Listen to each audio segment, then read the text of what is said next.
আজকে চিতল মাছের কালিয়ার রেসিপি বানাচ্ছি। আমার ঠাকুমা এই রেসিপিটা খুব ভালো বানাতেন, ওনার কাছেই এই রেসিপিটা শেখা।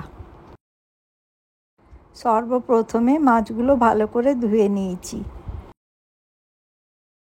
মাছের ওপরে ভালো করে হলুদ ছড়িয়ে দিন, যাতে সব মাছগুলোতে হলুদ লেগে যায়।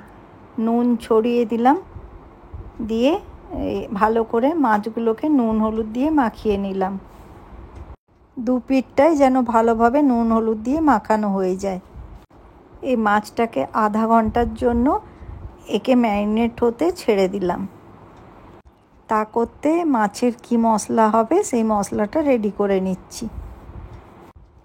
একটা মিডিয়াম সাইজের টমেটো আর একটা ছোট সাইজের টমেটো, তার সাথে 4-5 কোয়া রসুন, হাফ ইঞ্চির মতন আদা কাটা, 4টে কাঁচা লঙ্কা, হাফ চামচের মতন জিরে গুঁড়ো, 1/4 চামচের মতন ধনে গুঁড়ো, 1/4 চামচের মতো হলুদ আর কালো গোটা সর্ষে, হাফ চামচ হলুদ গুঁড়ো, আন্দাজ মতো নুন, 2 চামচের মতো জল দিয়ে ভালো করে মিক্সিতে বেটে নিলাম।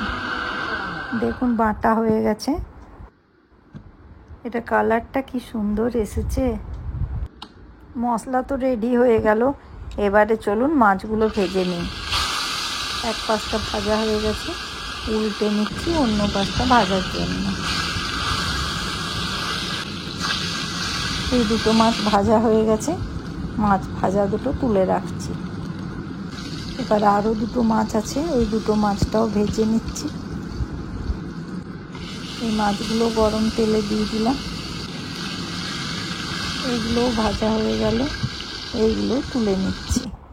দেখুন মাছগুলো ভাজা হয়েছে, কিন্তু এইটা খুব বেশি কড়া করে ভাজিনি। ওই গরম তেলেই 1 চিমটি চিনি দিলাম, তারপরে মশলা বাটা ছিল সেই মশলা বাটাটা দিয়ে দিলাম। ভালো করে মশলাগুলো ভেজে নিচ্ছি। দেখুন ভাজা হয়ে গেছে, তেল বেরিয়ে গেছে, এতে আমি জল দিয়ে দিলাম। ঝোলটা ফুটে যাচ্ছে, এরপরে আমি ভাজে রাখা মাছগুলো দিয়ে দেব। সব ভাজা মাছগুলো দিয়ে দিচ্ছি, দিয়ে ভালো করে ফুটিয়ে নিচ্ছি। মাছের এক পাশটা ভালো করে ফুটে গেছে, অন্য পাশটা উল্টিয়ে ফুটিয়ে নিচ্ছি। আমি যে যে ইনগ্রেডিয়েন্টস দিয়ে মশলাটা বানালাম, আপনারাও এই রকমভাবেই বানাবেন, ভীষণ টেস্টি হবে খেতে। এই রকমভাবে বানালে হাত চেটে পাত চেটে খাবেন। ওপর থেকে ধনেপাতা আর কাঁচা লঙ্কা দিয়ে গার্নিশিং করে দিলাম।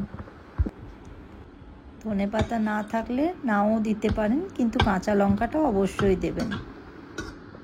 দেখুন কি সুন্দর কালার এসছে। এই রেসিপিটা আপনি ভাত দিয়ে, রুটি দিয়ে, পরোটা দিয়ে, যে কোনো জিনিস দিয়ে আপনি খেতে পারেন।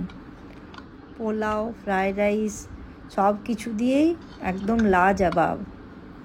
Thank you for watching my channel. Subscribe, like, comment, share করতে ভুলবেন না। Stay healthy, stay fit.